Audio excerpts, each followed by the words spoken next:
नमस्कार दोस्तों, स्वागत है डेली स्टडी में। इस वीडियो में बिहार पुलिस कांस्टेबल के लिए हिंदी ग्रामर का क्वेश्चंस लेकर आया हूं, तो वीडियो के अंत तक बने रहना है। तो चलिए शुरू करते हैं। पहला प्रश्न आपके स्क्रीन पर, दूध में थोड़ी चीनी डाल दो, इस वाक्य में कौन सा विशेषण है? विशेषण को इंग्लिश में क्या कहते हैं? एडजेक्टिव। और आपको यह बताना है दूध में थोड़ी चीनी डाल दो, इस वाक्य में कौन सा एडजेक्टिव है, यानी कि विशेषण है।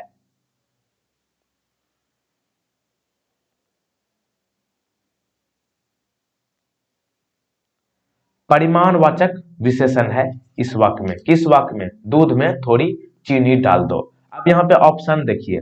परिमाण, परिमाण का मतलब क्या होता है? मात्रा बताना। जैसे कि कितने लड़के हैं, कितने लड़कियां बिहार पुलिस में सेलेक्ट होंगी, कितने वैकेंसियां आई है, कितना दूध है, कितना चीनी है, ये सब आपका क्या हो गया? परिमाण बताना, एक तरह से मात्रा बताना। ओके। और यहाँ पे देखिए, दूध में थोड़ी चीनी डाल दो, क्या बोल रहा है कि कितना चीनी डाल दो? थोड़ी। थोड़ी की जगह पे ये भी बोल सकता था कि दूध में 10 किलो चीनी डाल दो, 5 किलो चीनी डाल दो, 1 क्विंटल चीनी डाल दो। तो ये सब आपका क्या हो गया? एक तरह से परिमाण हो गया ना। तो क्या हो गया आपका? परिमाणवाचक विशेषण। तो देखिए, दूध में थोड़ी चीनी डाल दो, इस वाक्य में चीनी की मात्रा के विषय में बताया गया है। भले ही दूध की मात्रा निश्चित नहीं है, मात्रा निश्चित ना होने के कारण यहाँ और निश्चित परिमाणवाचक सर्वनाम होना था, लेकिन ऑप्शन में तो है ही नहीं और निश्चित परिमाणवाचक। तो मजबूरी में आप लोग को क्या करना चाहिए? परिमाणवाचक, क्योंकि दूध जो है काउंटेबल नाउन तो है नहीं, इसलिए यहाँ पे आपको परिमाणवाचक विशेषण करना होगा। क्योंकि चीनी जो है एक तरह से अनकाउंटेबल नाउन में आता है। भले ही आप लोग गिन लीजिएगा मशीन पतला पतला करके, लेकिन ये अनकाउंटेबल नाउन में आता है। इनके अलावा ऑप्शन देखते हैं। संख्यावाचक विशेषण। संख्यावाचक विशेषण किसे कहते हैं? ऐसे शब्द जो संज्ञा या सर्वनाम की संख्या का बोध कराते हैं, उसे संख्यावाचक विशेषण कहते हैं। जैसे 2, 3, 4, गुना, प्रत्येक, ये सब जो है आपका 2, 3, 4, ये सब क्या है? आपका एक संख्या है ना। तो ये हो गया आपका संख्यावाचक विशेषण। अगला देखिए, अगला क्या है? सार्वनामिक विशेषण। सार्वनामिक विशेषण किसे कहते हैं? वे सर्वनाम शब्द जो संज्ञा से पहले आए और विशेषण की तरह उस संज्ञा शब्द की विशेषता बताएं, उसे क्या कहेंगे? सर्वनाम के विशेषण। ओके। जैसे कि यह लड़की वही है जिसने मुझे धोखा दिया है। ओके। अगला देखिए क्या है? गुणवाचक विशेषण। गुणवाचक विशेषण किसे कहते हैं? वे शब्द जो संज्ञा या सर्वनाम के गुण, आकार, रूप, रंग, दशा, धर्म, स्वभाव आदि के बारे में बताए, उसे क्या कहेंगे? गुणवाचक विशेषण। जैसे कि सुंदर, बलशाली, पुरान, नया, तीक्ष्ण, कमजोर, मोटा, दुर्बल, पठारी आदि। उदाहरण के लिए यहाँ पे ये भी ले सकते थे कि वह लड़की सुंदर है इसलिए उसे कोई पसंद नहीं करता। तो ये आपका यहाँ पे क्या हो जाएगा? सुंदर गुणवाचक हो जाएगा। चलिए अगला प्रश्न, क्वेश्चन नंबर 2। व्यक्तिगत का विलोम शब्द क्या होगा? व्यक्तिगत का विलोम शब्द यानी कि उल्टा शब्द क्या होगा?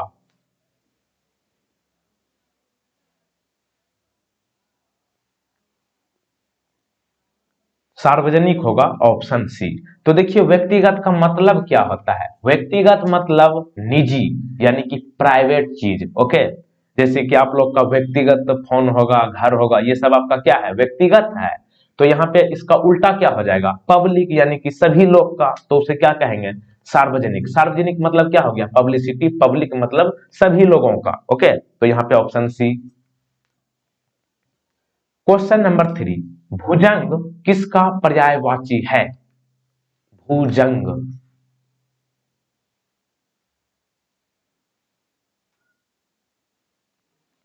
ऑप्शन डी, सभी का। आपको एक बात फिर मैं आपको याद दिलाना चाहूंगा, वैसे मैं आपको कई बार बता चुका हूं कि ऑप्शंस में अगर ये मिले उपयुक्त सभी या फिर इनमें से सभी या फिर उपयुक्त तीनों, तो यहाँ पे आपको ध्यान रखना है कि 90 से 95% जो है ना, एकदम यही वाला ऑप्शन आपका सही होगा। अगर नहीं भी जानिए तो आप एक चांस ले सकते हैं, क्योंकि जो रिस्क लेता है वही जीतता है। तो अंत में आप रिस्क ले सकते हैं कि ऑप्शन में अगर सभी रहे, यानी कि ऊपर का तीनों सही, यानी कि सब के बारे में बताए कि सही है, तो ऑप्शन डी आप कर सकते हैं, ये 90 से 95% मैंने देखा है कि सही ही होता है।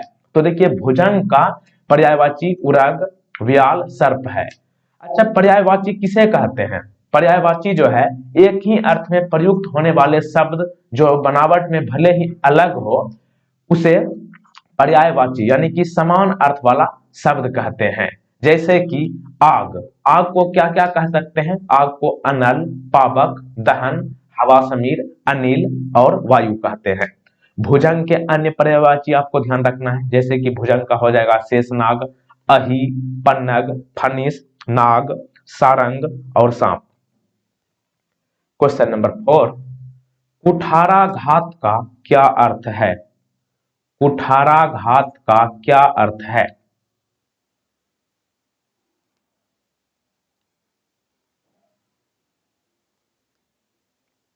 कुठाराघात का अर्थ होगा घातक चोट, ऑप्शन बी। अच्छा, कुठाराघात में कुठार का क्या अर्थ होता है? कुठार का अर्थ होता है कुल्हाड़ी। कुल्हाड़ी आप समझ गए होंगे, कुल्हाड़ी वही जो हम लोग लकड़ी वगैरह काटते हैं उसे कहते हैं कुठार। और कुठार घात का मतलब क्या होगा? घातक चोट। क्वेश्चन नंबर 5, दिए गए विकल्पों में से कौन सा तत्सम शब्द नहीं है? इसका कंसेप्ट मैंने बताया था, लेकिन फिर अभी मैं आपको रिवाइज करा देता हूं तत्सम और तद्भव को कैसे पहचानना है। तो देखिए इनमें से तत्सम कौन नहीं है? ओखली नहीं है, ऑप्शन नंबर सी सही जवाब। अब कंसेप्ट को बहुत अच्छे से ध्यान से समझना है। तो देखिए सबसे पहले बात करते हैं तत्सम। तत्सम किसे कहते हैं? तत्सम ऐसे शब्द जो संस्कृत से ज्यों के त्यों लिए गए हो उसे तत्सम कहते हैं। ओके, अब उदाहरण बाद में देखना है। तद्भव किसे कहते हैं? जिसमें कि आप लोग कंफ्यूज हो जाते हैं, कभी तत्सम समझ लेते हैं कभी तद्भव। तद्भव किसे कहते हैं? तद्भव संस्कृत से हिंदी में आने पर जिन शब्दों का रूप बदल गया हो उसे तद्भव कहते हैं। तो यहाँ पे ऑप्शन आपको उदाहरण आपको बताते हैं। सबसे पहले आपको यहाँ पे कंफ्यूज हो जाते हैं, ध्यान नहीं रहता है। तत्सम और तद्भव में आप कंफ्यूज इसलिए कर जाते हैं। आपको एक ट्रिक मैं आपको बता देता हूं। देखिए तत्सम में क्या कहा है कि ऐसे शब्द जो संस्कृत से ज्यों के त्यों लिए गए हो उसे तत्सम कहेंगे। और तद्भव में क्या कहा गया है? संस्कृत से हिंदी में आने पर जिन शब्दों का रूप बदल गया हो। तो देखिए यहाँ पे तत्सम में बीच में स है और तद्भव में कहीं पे आपको स दिख रहा है? स की मात्रा नहीं है ना, तो तत्सम में न है स की मात्रा। तो देखिए यहाँ पे लिखा गया है ना, ऐसे शब्द जो संस्कृत से ज्यों के त्यों उठा करके रख दिया जाए उसे तत्सम कहेंगे। तो संस्कृत स से शुरू होता है और स को उठा करके हम तत्सम में रख दिए, हो गया तत्सम। तो ध्यान रखना है, तत्सम उसे कहेंगे जो शब्द ज्यों के त्यों लिए गए हैं उसे तत्सम कहेंगे। उदाहरण देखिए अब तत्सम का, अम्लिका। अम्लिका ये संस्कृत भाषा है और इसका तद्भव देखिए, अम्लिका को आजकल हम लोग क्या कहते हैं? ओखली कहते हैं। अब देखिए इक्षु, इक्षु संस्कृत भाषा है और हिंदी में हम लोग क्या कहते हैं? ईख। तो इक्षु से बन गया ईख, मतलब इक्षु आपका तत्सम हो गया और ईख वही जो चीज है नाम बदल करके अब इसे तद्भव कर दिया गया। अगला देखिए उलूखल। उलूखल का मतलब क्या होता है? उलूखल का मतलब होता है संस्कृत भाषा में उलूखल का अर्थ होता है इमली और आजकल हम लोग इमली बोलते हैं। तो हो गया ये आपका तद्भव। समझ पाए होंगे? नहीं समझे तो एक बार फिर से देखिएगा वीडियो। क्वेश्चन नंबर 6, इस्तीफा शब्द किस वर्ग में आता है?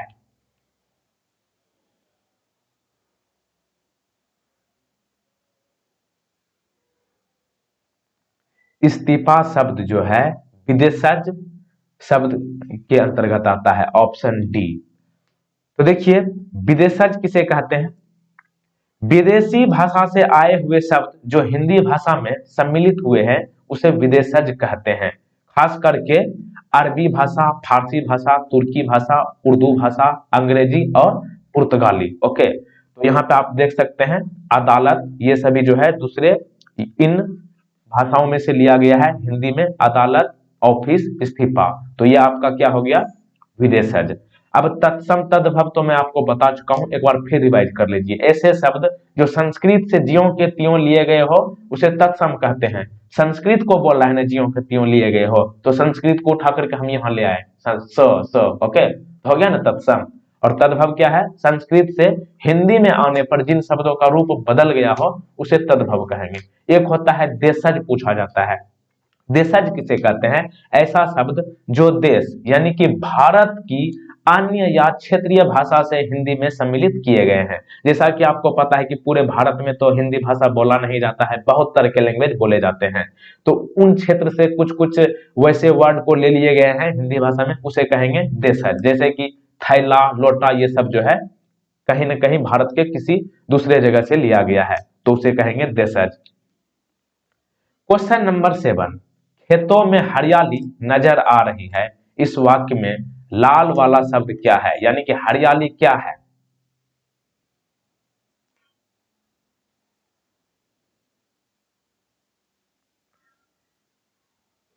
हरियाली जो है संज्ञा है, ऑप्शन बी। संज्ञा किसे कहते हैं, किसी व्यक्ति, वस्तु या स्थान के नाम को संज्ञा कहते हैं। और संज्ञा के कितने भेद होते हैं, 5 भेद होते हैं। कौन कौन, व्यक्तिवाचक संज्ञा जैसे कि राम, सीता, जातिवाचक संज्ञा जैसे कि लड़का, पक्षी, द्रव्यवाचक संज्ञा सोना, चांदी, समूहवाचक संज्ञा पुलिस, सभा, मेला वगैरह, भाववाचक संज्ञा प्रशंसा, सच्चाई, प्रेम, ये सब आपका क्या बोल सकते हैं, अहंकार, ये सब आपका भाववाचक संज्ञा हो गया।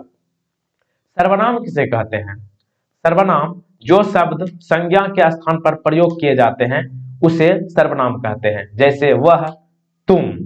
उदाहरण, अब आप बिहार पुलिस में सिलेक्ट होने जा रहे हैं। बिहार पुलिस में कौन सिलेक्ट होने जा रहा है, आप, तो आप क्या हो गया, सर्वनाम। अगला देखिए विशेषण। विशेषण किसे कहते हैं, जो शब्द संज्ञा या सर्वनाम शब्दों की विशेषता बताते हैं उसे विशेषण कहते हैं, और इंग्लिश में एडजेक्टिव। जैसे कि सुनहरा, कल, छोटा। उदाहरण के लिए एक वाक्य देखिए, आप मेहनती हो इसलिए आपका सिलेक्शन निश्चित होगा। आपका सिलेक्शन क्यों निश्चित होगा, क्योंकि आप मेहनती हो, मेहनती आपका विशेषण हो गया। अगला है क्रिया, पूछा जाता है, क्रिया किसे कहते हैं, जिससे कार्य के करने या होने का बोध होता है उसे क्रिया कहते हैं, और क्रिया को इंग्लिश में वर्ब कहते हैं। जैसे कि खेलना, सोना, मरना। अब यहाँ पे देखिए उदाहरण के लिए एक वाक्य, आप लोग बिहार पुलिस बनने के लिए मेहनत करते हो। आप बिहार पुलिस बनने के लिए क्या करते हो, मेहनत करते हो ना, तो मेहनत करना मतलब हार्ड वर्क, तो ये आपका एक क्रिया हो गया। अब यहाँ पे ये कंफ्यूज मत होइएगा, यहाँ पे देखिए विशेषण में भी मेहनती है और यहाँ पे मेहनत है, मेहनती हो गया आपका विशेषण, मतलब मेहनती आप एक प्रकार का गुण हो गया आपके अंदर, मतलब मेहनती हो। और मेहनत करना ये एक काम हो गया, समझ पा रहे हैं ना। आगे चलते हैं, क्वेश्चन नंबर 8, शुद्ध वाक्य का चयन कीजिए, यानी कि इनमें से एक सही वाक्य कौन लिखा हुआ है, ये प्रश्न भी पूछा जाता है इसी तरीके से। भले ही वहां पे शब्द सेंटेंस कुछ और रहेगा लेकिन इसी तरह से पूछा जाएगा। तो देखिए शुद्ध वाक्य का चयन करते हैं, ऑप्शन से चलते हैं। लड़की देर में सोकर उठती है, अच्छा लग रहा है, नहीं। लड़की देर होने पर सोकर उठती है, ऐसा नहीं है। लड़की देर के कारण उठती है, ये भी गलत है। लड़की देर से सोकर उठती है, तो ये भी आप लोग कई बार सुन भी चुके होंगे। तो यहाँ पे ऑप्शन डी, लड़की देर से सोकर उठती है, और हकीकत में 90% ऐसे ये करती है, ये मेरा मानना है। मजाक के लिए बोल रहा था, लड़की देर से नहीं सोकर उठती है, वो तो और सवेरे जग के पढ़ती है। क्वेश्चन नंबर 9, आदरणीय शब्द इनमें से क्या है।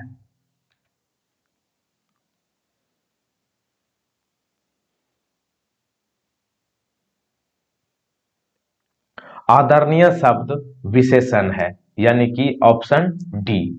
तो देखिए यहाँ पे ऑप्शन देख लेते हैं। सबसे पहले संज्ञा आपको बता चुका हूं, संज्ञा किसी व्यक्ति, स्थान या वस्तु के नाम को संज्ञा कहते हैं। जैसे सीता, मुंबई, मेज आदि, पटना, भागलपुर, मुंगेर, बिहार के जितने भी हैं ये सब संज्ञा है। सर्वनाम किसे कहते हैं, जो शब्द संज्ञा के स्थान पर प्रयोग किए जाते हैं उसे सर्वनाम कहते हैं। ये मैं आपको उदाहरण के साथ बताया, जैसे कि मैं, तुम, यह आदि।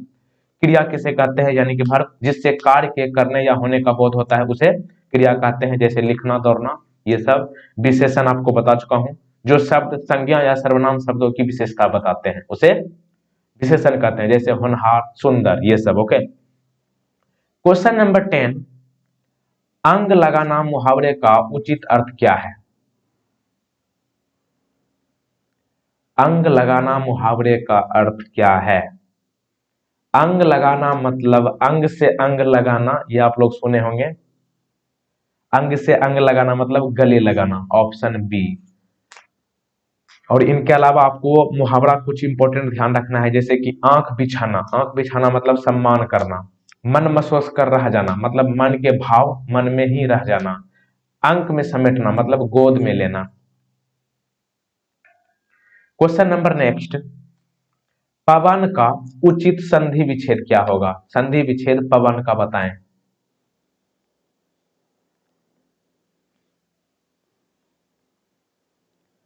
पवन का संधि विच्छेद होगा प जोड़ अन, ऑप्शन डी। दिए गए विकल्पों में से महाप्राण वर्ण कौन से हैं? महाप्राण वर्ण, तो ये होगा आपका ऑप्शन नंबर सी, घ ध फ। अच्छा, महाप्राण वर्ण किसे कहते हैं? जिन वर्णों के उच्चारण में अधिक श्वास निकले उसे महाप्राण कहते हैं। जैसे बोलिए ख, देखिए बहुत ज्यादा सांस जो है आपका निकलेगा। घ, थ, ध, फ, भ, ये सब में देखिए बहुत ज्यादा आपकी श्वास जो है निकलेगी। एक होता है अल्प प्राण। अल्प प्राण किसे कहते हैं? जिन वर्णों के उच्चारण में कम श्वास निकले उन्हें अल्प प्राण कहते हैं। जैसे क के जगह पे ख बोलिए तो थोड़ा ज्यादा हवा निकलेगा आपके अंदर से, और क में थोड़ा कम। ग, ये आप थोड़ा निकलेगा। च, त, ये सब में कम। तो आप इस तरह से पकड़ सकते हैं। क्वेश्चन नंबर 13, समुद्र शब्द का पर्यायवाची क्या है? मतलब समुद्र का सेम मीनिंग इनमें से कौन है?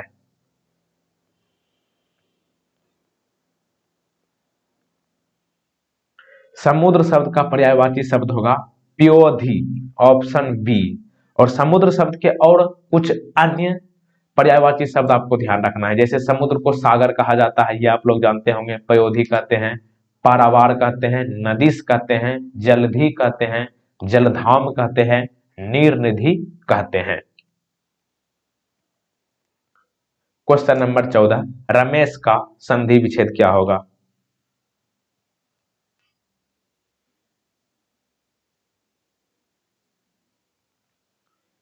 रमेश का संधि विच्छेद रमा जोड़ इस होगा, ऑप्शन सी। यहां आप ध्यान रखिएगा, देखिए इस जो है इसमें बड़ी ई वाला है। ओके, बड़ी ई की मात्रा होता है रमा जोड़ इस। ओके, बड़ी ई।